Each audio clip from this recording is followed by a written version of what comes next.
Joining us now, State Senator, District 8, Virginia Beach, Republican Bill DeSteph, spent several decades in intel in the Middle East and other areas. Senator, good to have you with us. Morning, John. Good to be with you. How are you doing today? Well, I was doing fine, but I get up and at like 3:50 or 3:30, whatever time I get up today, and you're hit smack up top of the head with another suicide bombing. Now 28 people dead in the capital city of Belgium, Brussels. Train station blown up. People just trying to get to work, blown up, blood all over the place. Obviously, we don't know if ISIS took responsibility for it, but the suspicion is that it's in retaliation for the Parisian authorities arresting one of those involved in the Paris massacre. Senator, is there an answer to this in our lifetime, or do we become like Israel now, where you just get up every day knowing that your child might get blown up in a school bus? I mean, what's the deal here? Well, let's hope that that's not the case. And John, I Yes. know what you're referring to is the two bombings, one at the airport and the one in the metro this morning. Right. And what the authorities believe is this is retaliation for what happened with Salim Abdeslam, who was the Parisian bomb maker associated with ISIS. They picked him up, I believe it was yesterday, if I'm not mistaken. Yes. And I hate to say it's a new world we're facing. It has been since 2001 bombings, but it truly is. It's not just the United States. It's across the world. The concern I have is that, every time something like this happens in the world, we pump up in New York, Washington, D.C., Atlanta, San Francisco, Chicago, and we're on the lookout for any kind of disturbance, and which is the right thing to do. But we need to take a hard look at what's going on here, and instead of saying, as we did in Benghazi, instead of saying, well, it was a sole bad player, it wasn't a terrorist attack, it was because of a video, stop making excuses and go after ISIS and truly look at, and I know a lot of people don't like to hear this, but look at extermination of ISIS. We have the tactic, techniques, and procedures. We have the trained individuals. Go after them, annihilate them, eliminate them, be done with them. And that's truly the approach we need to take. This country has never, ever bowed to terrorists before this current president, and we never should. It's time for swift action, complete retaliation, and taking a very, very hard stance. So what if we elected a new president, and you can pick one, there's 4 or 5 candidates remaining, and that president in February went to Congress with an AUMF and said, here's my plan. I need 100,000 troops. I'm going to have the Arab nations match it, or I'm going to cut every dime of their funding off. Troop for troop, it's under U.S. command. We're going to take 180 days, and we're going to wipe these people off the face of the earth. Well, the Arab nations, getting them involved is a great idea, John. But it isn't going to happen. NATO involved as well. The French, the German, the Australian, these guys have all had terrorist attacks that have truly rocked their country and have changed the way they live. So at this point, what you need to do is a true global force and go in and annihilate ISIS. I don't think there's anyone in Congress who will take a step backwards at this point and not allow that to happen. Okay, what you just heard was, in my opinion, Senator Bill DeSteph's 2018 U.S. Senate platform against Tim Kaine. There it is, right there. I'm just saying, John, but what I will tell you is that this country has continuously built up the assets and resources and trained for handling terrorist attacks. And we have these folks at times, not currently, but at times sitting on the sidelines waiting for a mission, waiting for something to do.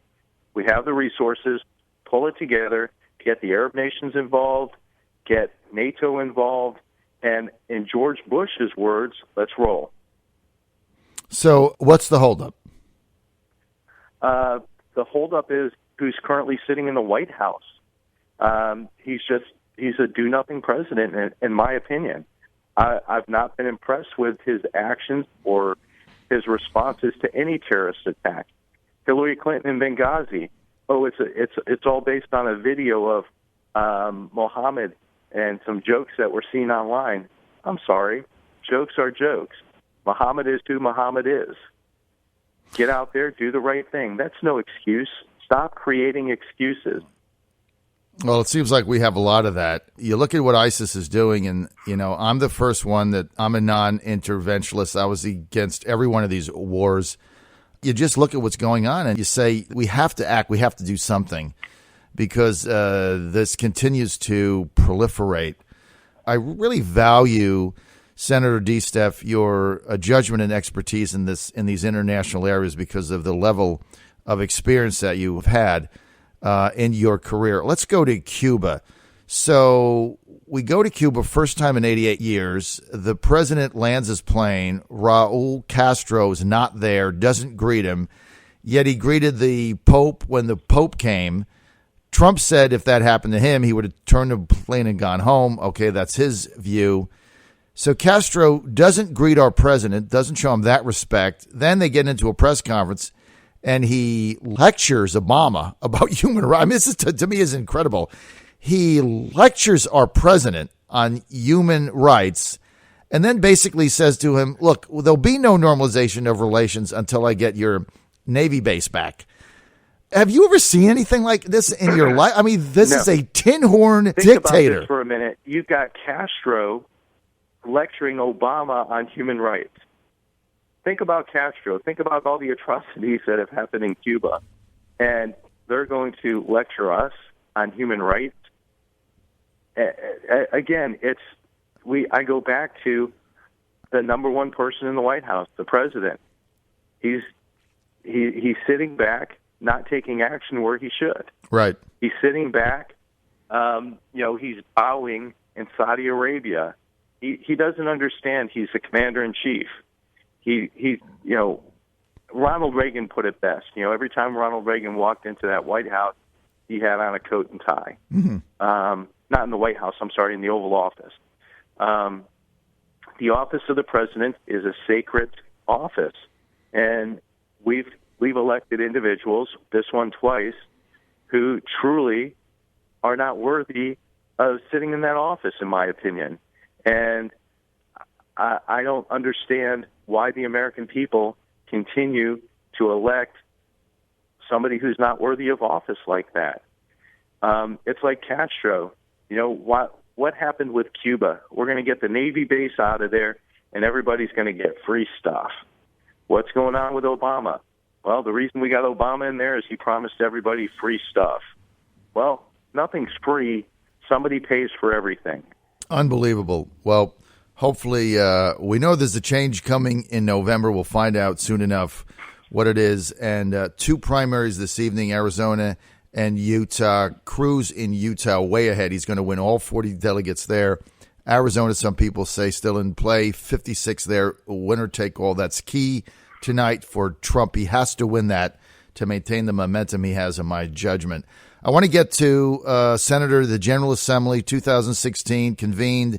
You guys had a pretty successful General Assembly in your two majority houses, as I can see. What do you feel, Senator DeSteph, are your top personal accomplishments and that of your Senate caucus in 2016?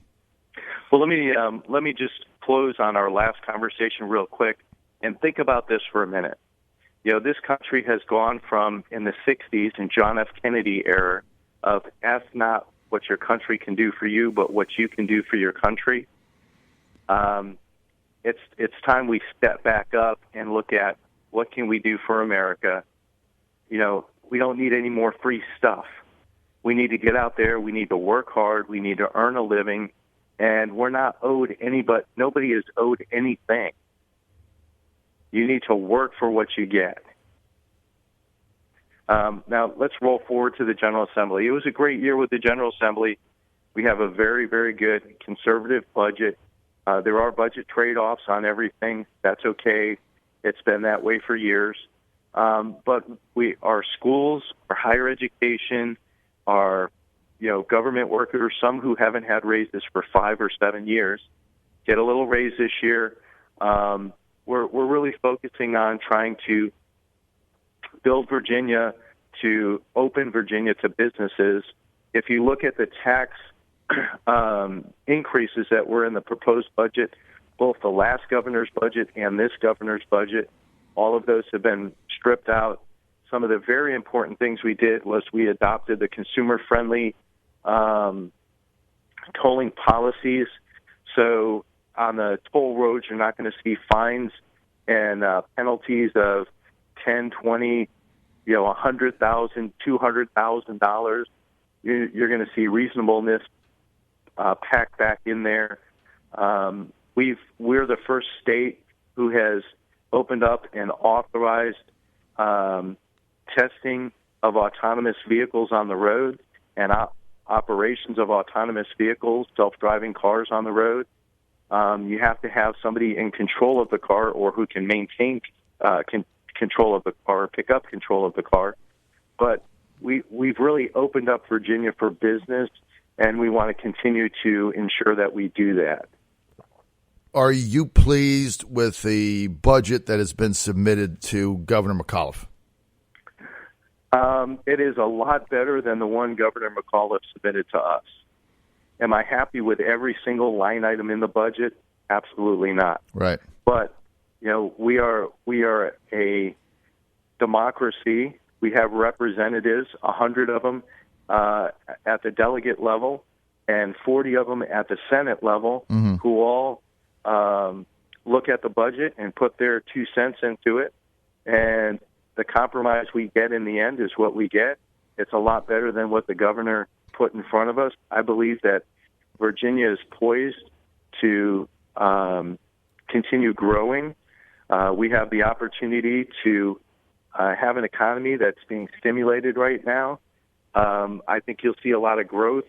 The housing market is one of the areas that you'll see growth in, further growth this year and next. So I really believe that where we're going is the right direction.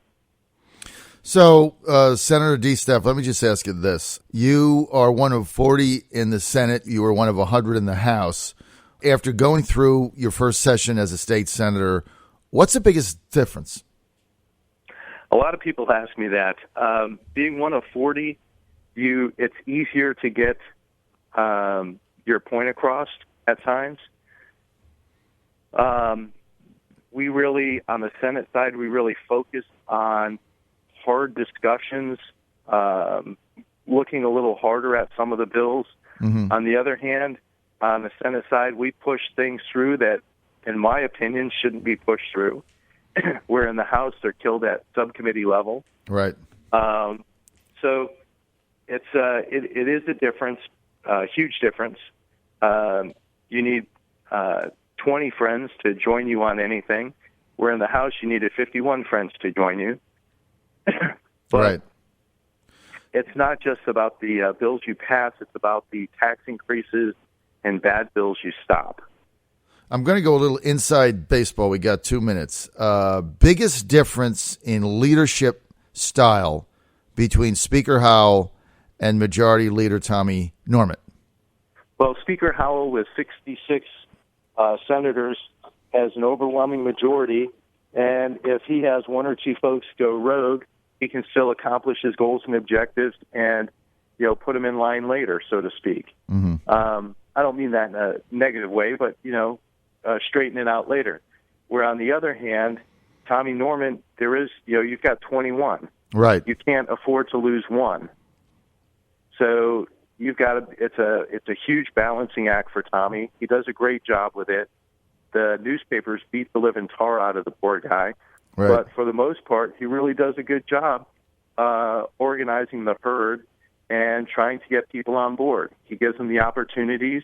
If you are against something, speak up early. Make sure he knows it so he can work the deals on the other side when needed, or leadership can work the deals on the other side. For the most part, just about everything we're doing is, almost unanimous going through. All right. Well, we are out of time. We want to thank Senator Bill DeSteph for being with us today. More information, go to BillDeSteph.org, BillDeSteph.org, and you can follow him there. Senator 2018, there's going to be a Senate race in Virginia. Your name has popped up from numerous sources I've talked to as a potential candidate for statewide office on the Republican side running for U.S. Senator. Is that something you would entertain? Not at this point, John. I signed up for a 4-year commitment in the Senate of Virginia. I'm very happy with that. At this point, not willing to entertain anything different. I'm enjoying it. I'm having fun. I did want to say, though, thank you very much for having me on. It's going to be a beautiful day here in Virginia Beach. Make sure you get the opportunity to enjoy a couple of minutes outside of it. What a straight-up answer. I'm shocked. Normally, I don't get anybody to answer me with a straight question. Thank you. Not a problem. I'm speechless. Normally, I get the political doublespeak. I'm very impressed, Bill. Thank you.